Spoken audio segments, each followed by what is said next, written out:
The Spanish missionaries began to come up from Mexico.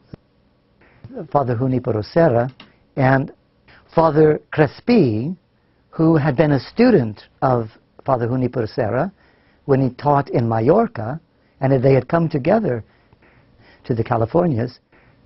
The first place they came was to San Diego and started a mission.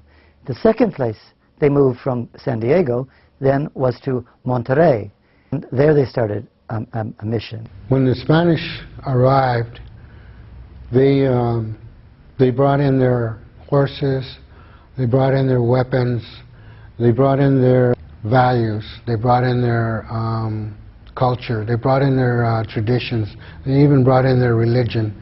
There are many different techniques for bringing people into the mission. One of the techniques is to go out and baptize young babies and leave them with their mothers, but they're already baptized into the Catholic faith. Then the priest will come back a few years later, having kept track of who those young children are.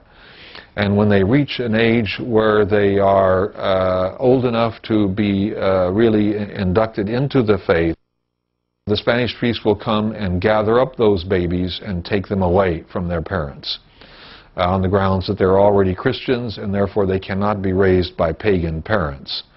In other words, that's a basic doctrine of the Church at that period, is that only Catholic parents can raise a Catholic child. The idea was to allure them to come and live and see that this was a good way of living, sort of community, and living and really establishing a large ranch.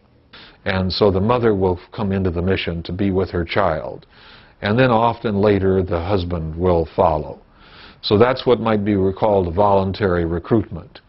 Other techniques which are used are primarily physical seizure of so many neophytes to be brought in.